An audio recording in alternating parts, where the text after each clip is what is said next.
Okay, so picture this. You check your bank account at the end of the month, and somehow you have less money than you expected. You budgeted, you tracked your spending, you even brought lunch to work a few times, and yet, the numbers just don't add up. Here's the thing, it's probably not your fault. And no, I'm not just saying that to make you feel better. According to Consumer Reports, the average American loses about $3,200 every single year to hidden fees. That's $3,200 that silently disappears from your accounts, without you ever consciously spending it. That's a vacation. That's 6 months of groceries. That's money that could be working for you instead of against you. My name is Tom, and I spend way too much time thinking about the psychology of hidden fees. If you're someone who tries to be responsible with money, but still feels like you're somehow falling behind, make sure to hit the subscribe button and give this video a thumbs up if this helps you out. Today, we're exposing 7 invisible fees that are quietly draining your wealth, even if you consider yourself financially careful,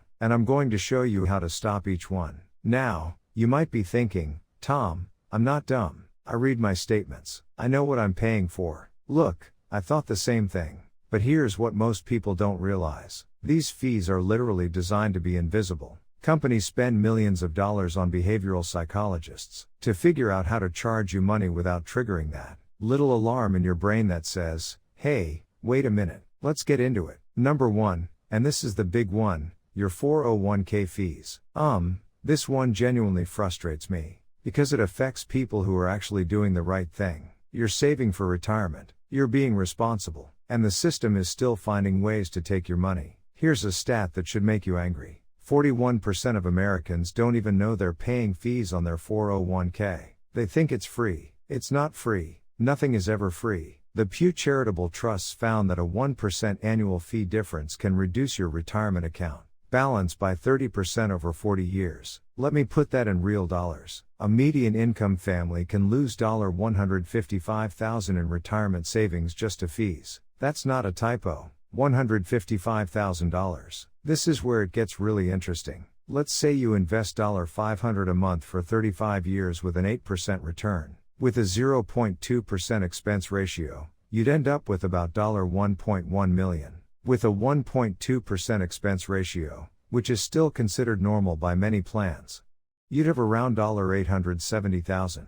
That 1% difference cost you $230,000. Here's what you do: log into your 401k portal today. Look up the expense ratios for each fund you're invested in. Anything over 0.5%? Question it. Anything over 1%?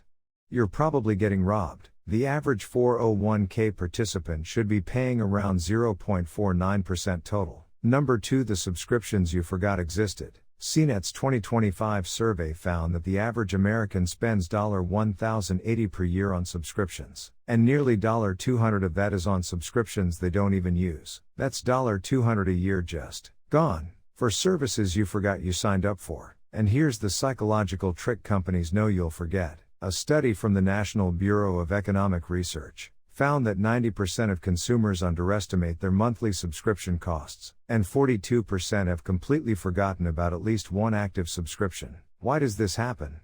2 reasons. First, the charges are small enough that they don't trigger pain. $9.99 doesn't feel like real money. Second, they spread out across different dates throughout the month, so you never see the total impact all at once. My recommendation: pull up your bank statement right now. Seriously, pause this video if you need to. Look at every single recurring charge. I guarantee you'll find something you forgot about. Then cancel it immediately, not tomorrow, not next week, right now. Because if you don't do it now, you won't do it. Number 3, ATM fees. Okay, this one seems obvious, but the numbers are worse than you think. The average out-of-network ATM fee just hit a record high of $4.86 per transaction. That's a combination of the $3.22, the ATM charges you, plus the $1.64 your own bank charges for using a competitor's machine. If you withdraw cash twice a week from out-of-network ATMs, that's over $500 a year in fees for the privilege of accessing your own money. The solution is simple: either use your bank's ATMs, get a checking account that reimburses ATM fees like Schwab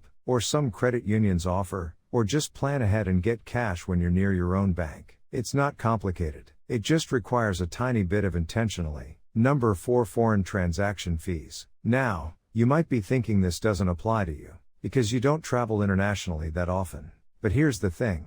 Foreign transaction fees don't just apply to buying croissants in Paris. They apply to any online purchase processed through a foreign company. That includes a lot of software subscriptions, some online retailers, even certain streaming services. These fees typically run 1% to 3% of every transaction. On a $5,000 vacation, that's up to $150 in fees, just because you use the wrong card. The fix is straightforward: get a credit card with no foreign transaction fees. Most travel rewards cards offer this. If you already have one in your wallet, use it for everything when you're abroad and for any purchase from international companies. Number 5, and this one is relatively new. Credit card surcharges that businesses are now passing directly to you. Here's what's happening. Since 2022, more and more businesses have started adding 3% to 4% surcharges when you pay with credit card. According to J.D. Power, 34% of small businesses in the U.S. are now adding these surcharges, and 79% of Americans have been charged this type of fee at some point. The frustrating part?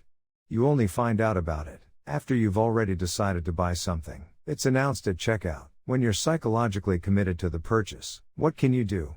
For larger purchases, ask about payment methods up front. Consider using debit for small local businesses, where the surcharge is significant, and be aware that some gas stations charge up to 10 cents more per gallon for credit versus cash. On a 15-gallon fill-up, that adds up over time. Number 6, dormant account fees. This is sneaky. If you have an old 401k from a previous employer that you forgot about, or a bank account you barely use, they might be charging you monthly fees just for not using it. Here's a shocking stat. There are over 30 million unclaimed 401k accounts in America right now. People just left them behind when they changed jobs, and many of these accounts are getting charged non-employee maintenance fees. A Pension B analysis found that a $4.55 monthly fee can add up to nearly $18,000 in lost retirement funds over time. Your action step: consolidate. Roll old 401ks into your current employer's plan or into an IRA.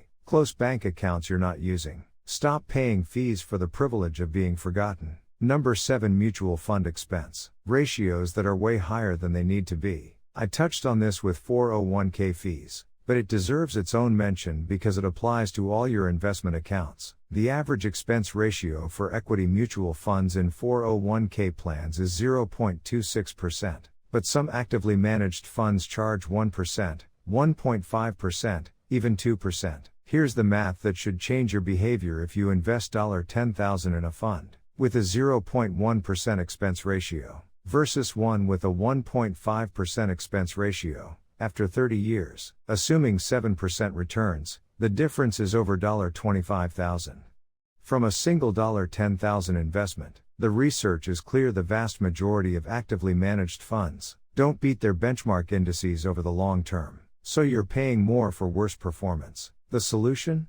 Low-cost index funds. Vanguard, Fidelity, and Schwab all offer funds with expense ratios under 0.1%. There's almost never a good reason for average investors to pay more than that. Now, here's the bigger picture that ties all of this together. These fees persist because of something psychologists call partition dependence. When costs are broken up into small pieces spread across time, we perceive them as less significant than one large payment. A company charging you $12 per month knows you'll feel it less than if they asked for $144 upfront. They're also leveraging what's called the status quo bias. Once you're signed up for something, you're unlikely to change it, even if it's costing you money. Inertia is the most expensive force in personal finance. Being aware of these psychological tricks is the first step to defeating them. So here's what I want you to do this week. Pick 2 items from this list and actually investigate them. Look up your 401k expense ratios. Audit your subscriptions. Check if you have any dormant accounts. The money you save won't feel dramatic in the moment,